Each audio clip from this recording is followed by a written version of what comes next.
tal? Bienvenidas y bienvenidos al aire de una nueva edición de Impacto Económico. Les saluda Luis de Jesús. De inmediato revisamos las noticias más importantes por los próximos 30 minutos. México busca expandir su industria sin chimeneas para impulsar la economía nacional. En breve ampliamos sobre esto.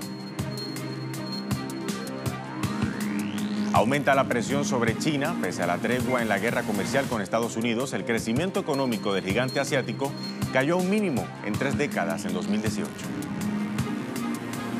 En el análisis de nuestro expediente económico hablamos del llamado milagro coreano, el fenómeno que impulsó la economía de Corea del Sur tras el fin de la guerra de Corea.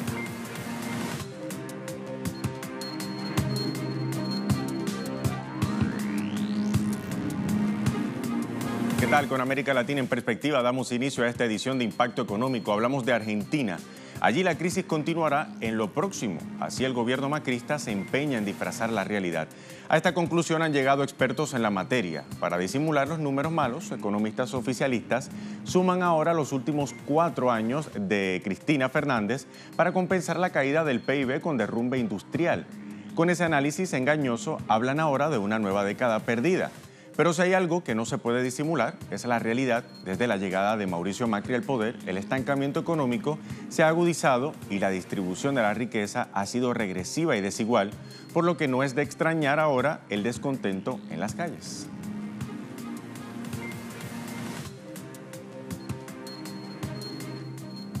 Cambiando ahora de tema, el gobierno mexicano espera aumentar sus ingresos impulsando la industria turística para este año 2019 que apenas comienza. El secretario del sector, Carlos McKinley, dijo que el gobierno de la ciudad capital espera obtener ingresos por 94.550 millones de pesos, lo que equivale a 4.700 millones de dólares. El funcionario informó que el cálculo se basa en una proyección del aumento del gasto total por turista del 3,9% en comparación con el año pasado, cuando se recaudaron 91.000 millones de pesos, 4.550 millones de dólares.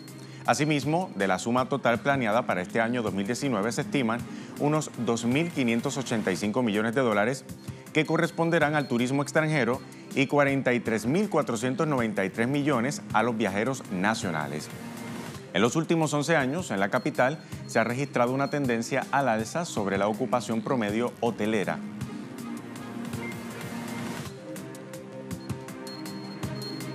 Y miren, en Estados Unidos continúan las protestas contra el cierre parcial del gobierno desde hace un mes. Los trabajadores exigen que se les permita trabajar o que el gobierno de Trump pague los salarios de las personas cuyas labores están paralizadas.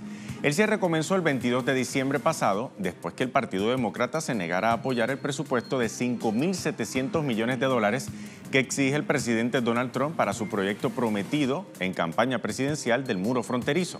En el centro de Chicago, 30.000 trabajadores federales fueron suspendidos, como lo ven en pantalla, y decenas de ellos salieron a las calles y sostuvieron en alto las señales de protesta, mientras exigen que termine el cierre ahora. El cierre afecta a una cuarta parte del gobierno federal y ha obligado a unos 800.000 trabajadores federales en todo el país a perder sus cheques de pagos. Ahora bien, las facturas de los estadounidenses se siguen acumulando en un país que, como ustedes saben, no perdona el retraso en los pagos. Comencé a trabajar en este edificio el 5 de noviembre de 1990 y dejé de trabajar. Nuestro último día de trabajo fue a partir de la medianoche del 21 de diciembre de 2018. Es muy difícil ahora. No sabemos cuándo vamos a volver al trabajo. No parece que haya un final a la vista y no hay ingresos en este momento. Así que es muy estresante en este momento. Me someto a terapia física y el copago es de $90 a la semana, así que tengo que pagar eso de mi bolsillo. Así que ahora, en este momento, llegué al punto en el que debería ir a terapia física o pagar una factura o comprar comida. Así que disminuí el número de visitas a la terapia física porque simplemente no podía pagar.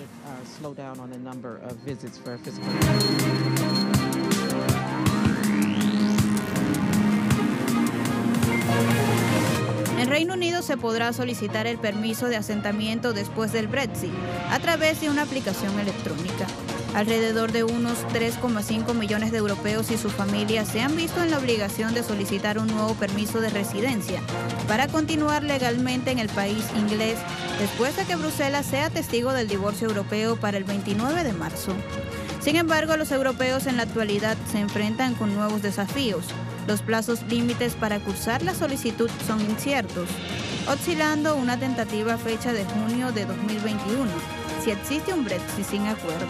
En tal caso, si se efectúa la salida de la Unión Europea, las tasas abonadas por el solicitante quedarían en 75 euros para los adultos y 37 euros para los menores de edad.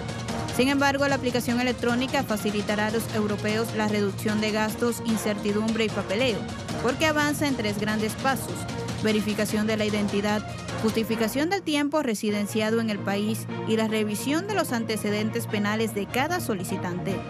La aplicación ha sido exitosa luego de 2 intentos satisfactorios en ensayos previos en universidades, agentes sociales y centros clínicos.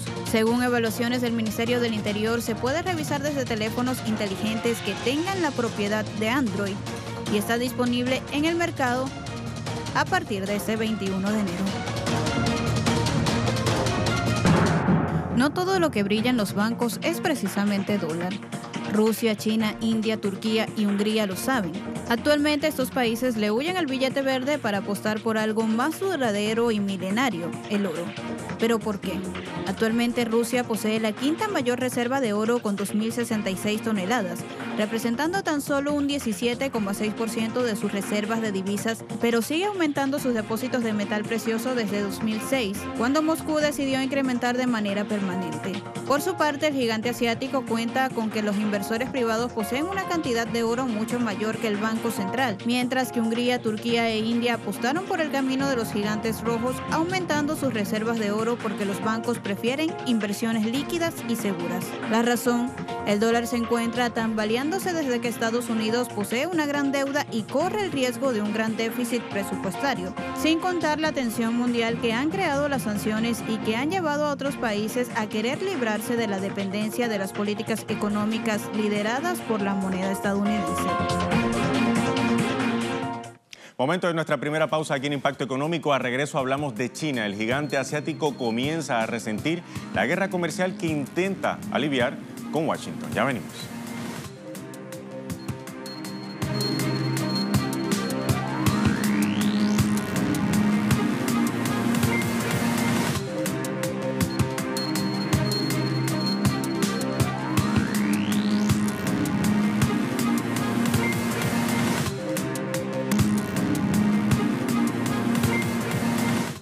Estamos de vuelta aquí en Impacto Económico. Ahora hablamos de China. China también resiente los efectos de la guerra comercial con los Estados Unidos, pese a la tregua iniciada por ambos países el pasado 1 de enero. El crecimiento económico del gigante asiático cayó en 2018 a un mínimo de 3 décadas, lo que se sumó a la presión sobre Beijing para resolver el conflicto arancelario con Washington.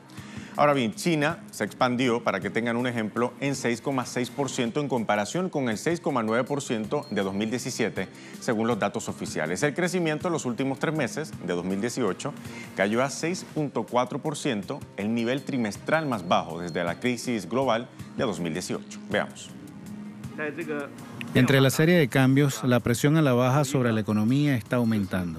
Podemos ver que la tasa de crecimiento del Producto Interno Bruto se ha desacelerado. Eso es lo que se espera en un entorno nacional e internacional tan complejo. Hemos asegurado que el desempeño económico se encuentre dentro de un rango razonable. Eso es difícil de ganar. Con respecto a la disputa comercial entre China y Estados Unidos, es justo decir que está afectando a la economía de China, pero la implicación es manejable.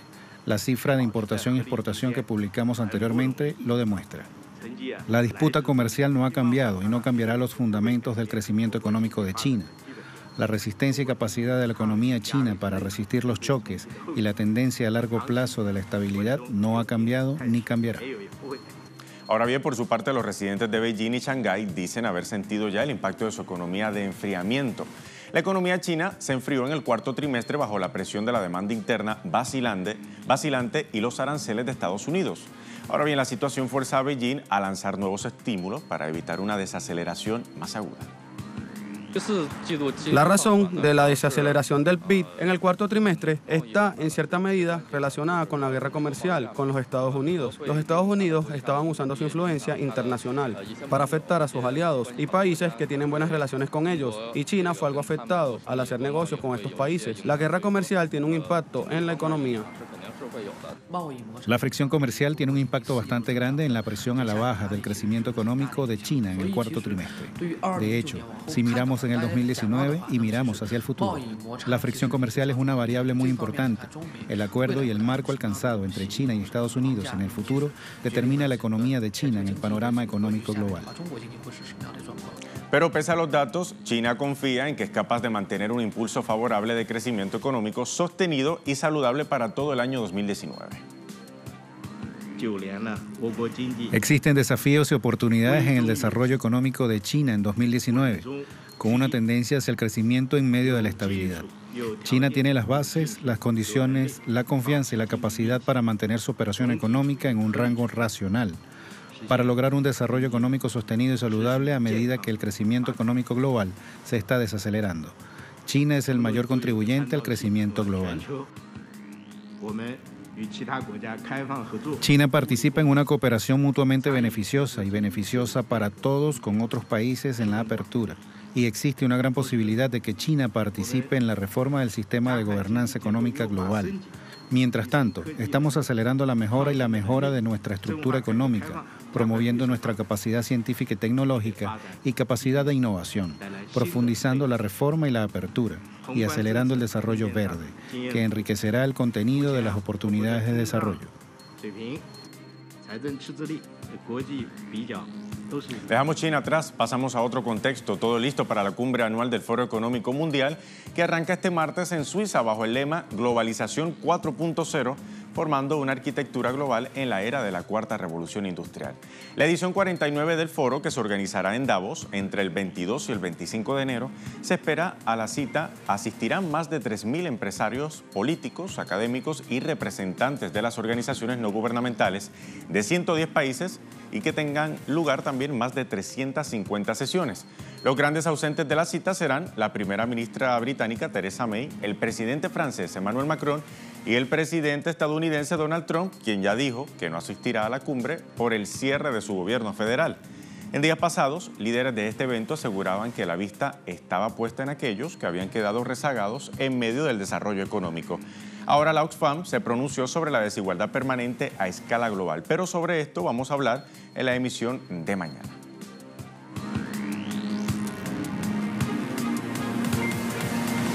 Llegó el momento de hacer una segunda pausa aquí en Impacto Económico. Al regreso revisamos nuestro expediente económico de hoy. Hablamos del llamado milagro coreano. ¿De qué se trata? A la vuelta le decimos.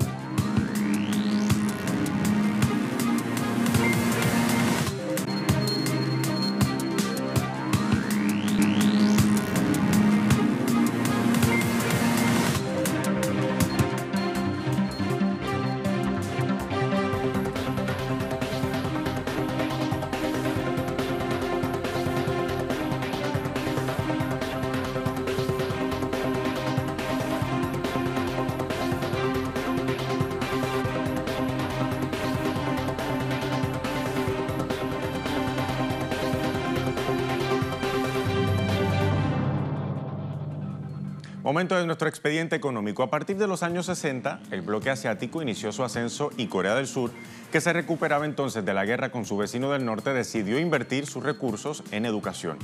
Hoy ocupa el número 13 de las mejores economías del mundo. Algunos le llaman el milagro coreano. ¿De qué se trata? Aquí le mostramos. En los años 60, Corea era un país muy dependiente de las ayudas occidentales. A pesar de ello, en poco más de 20 años experimentó una gran transformación industrial. Este país pasó en un abrir y cerrar de ojos de la agricultura de subsistencia a un modelo completamente industrial. Una serie de decisiones políticas encaminadas a proteger industrias clave, un fuerte aperturismo al comercio internacional en otros sectores y una mejora de la educación han sido los pilares del fuerte desarrollo experimentado por este país. El general Park Chung-hee nacionalizó el sistema financiero para engrosar el poderoso brazo estatal cuya intervención en la economía fue a través de planes quinquenales. Entre 1962 y 1966 se impulsó el desarrollo energético, textil y cementero. Entre 1967 y 1971 se enfocaron en fibras sintéticas, petroquímica y equipos eléctricos. Entre 1972 y 1976 se hizo eje en siderurgia, transporte, electrodomésticos y construcción naval.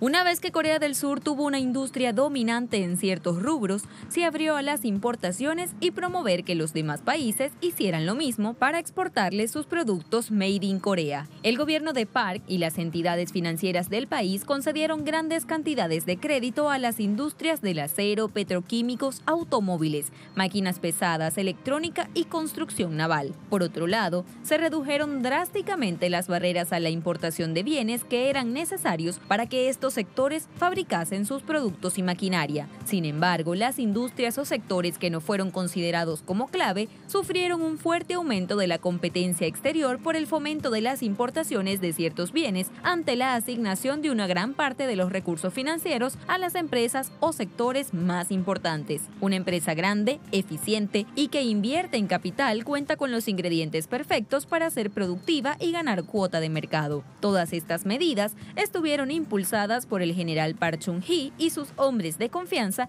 y tenían como objetivo convertir a Corea del Sur en una economía exportadora. De este modo, las exportaciones de Corea del Sur pasaron de representar un 2% del PIB en 1962 a suponer el 30% en 1980. En 2012 superaron el 50% y ya en 2018 las exportaciones alcanzaron un nuevo récord con 605.470 millones de dólares, un 5,5% más que en 2017, según información del Ministerio de Comercio, Industria y Energía. Con esos volúmenes, el país se convierte en el sexto exportador a nivel mundial, mientras que las importaciones surcoreanas, de acuerdo con los datos oficiales, llegaron a 534.990 millones de dólares en 2018, un 11,8% más que en 2017, con un saldo comercial de 70.480 millones de dólares, el 10º año consecutivo con un saldo comercial positivo. Ahora bien, con este tipo de políticas en marcha, en 30 años, Corea del Sur pasó de ser un país agrario a una potencia industrial que es la segunda constructora naval del mundo, la tercera en electrónica, la quinta en automóviles y la sexta en siderurgia. Los chaebol, grandes conglomerados empresariales de Corea del Sur, comenzaron a crecer con intensidad desde hace 3 décadas. Estas empresas se convirtieron en claras dominantes de la economía coreana, siendo así las más capacitadas para realizar inversiones masivas en capital, en maquinaria, tecnología y factorías, e innovar. Estos pulpos diversificados que están inmersos en tantas industrias, celulares, automóviles, lavadoras, lácteos y hasta en las comidas o seguros médicos, entre los que destacan Hyundai, Samsung y LG, se han convertido en la punta de lanza de la economía surcoreana. La economía de Corea del Sur registró su crecimiento más rápido en 7 años el último trimestre, gracias en parte a la demanda mundial de productos electrónicos del país, que compensó con creces el impacto de las tensiones geopolíticas regionales en el comercio y aumentó las expectativas de una inminente subida de las tasas de interés. El Ministerio de Comercio destacó que las exportaciones de microprocesadores alcanzaron el año pasado la cifra récord de 126.700 millones de dólares. Muchos de estos conglomerados destacan no solo por su aporte a la economía, también porque han desarrollado una fuerte acción corruptora, lo cual llevó en las últimas décadas a la mayoría de los líderes de los chaebols a ser condenados por la justicia, aunque nunca cumplieron largos periodos de detención. El último de ellos fue Lee Jae-yong, presidente de Samsung, cuyos nexos con la destituida presidenta Park Geun-hye, hija del general Park, los llevaron a la cárcel a los dos en 2017. El señor Lee fue liberado en febrero pasado, luego de pasar menos de un año en prisión. Hablando de Corea del Sur, la llamada ola coreana también ha hecho su contribución internacional. Desde principios del nuevo milenio se ha expandido por todo el sureste asiático la llamada Hallyu, o la ola coreana, un término para describir la enorme popularidad de la industria cultural y del entretenimiento surcoreano y su salto al extranjero. La Hallyu ha contribuido al 0,2% del PIB de Corea en 2004, alcanzando aproximadamente los 1,87 miles de millones de dólares. En 2014, por ejemplo, la ola coreana tuvo también un estímulo de 11,6 mil millones de dólares en la economía surcoreana, y el boom de la cosmética coreana también está relacionado con esta ola, con la cultura del país. Ahora viene esa ola coreana de la que hablábamos, y de las industrias que emanan de ella, como la cosmética y la tecnología, mantienen a la economía surcoreana entre las 11 mejores del mundo. Pero en materia laboral, el país aún tiene algunas flaquezas. Una de las preocupaciones de la sociedad surcoreana es la gran cantidad de horas y las pocas vacaciones que tienen los trabajadores, que suelen ser 2 semanas, pero la media suele ser de 7 días. Corea del Sur tiene una de las tasas de productividad laboral más bajas de la OCDE, y sin embargo está entre los países en los que más horas se trabaja al año. El gobierno de Moon Jae-in redujo la semana laboral de los surcoreanos, que pasó de 68 horas a 52, lo que sigue siendo mucho todavía, en un intento del presidente de mejorar la calidad de vida de sus ciudadanos y de paso fomentar la reducida natalidad. Por otra parte, aunque la tasa de paro entre los jóvenes menores de 25 años no pasa del 10% en Corea del Sur, es toda una preocupación, porque se trata de unos 154.000 jóvenes que no encuentran trabajo y a menudo suelen tener una muy buena preparación y educación universitaria.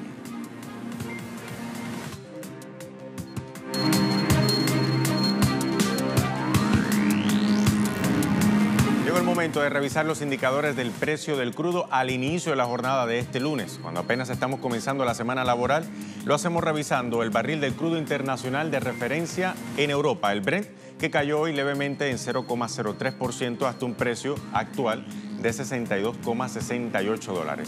Revisamos ahora el precio del barril estadounidense, el WTI, de Texas, que apenas pierde 0,04%, cotizándose en este instante en 53,78%. Es lunes y también revisamos cómo le fue al crudo venezolano, que cotiza en yuanes. Subió por tercera semana consecutiva, pasó hoy al 359,46 yuanes y terminó entonces en 367,15 yuanes al cierre de la jornada inicial de este lunes. Así llegamos entonces al final de esta edición de Impacto Económico.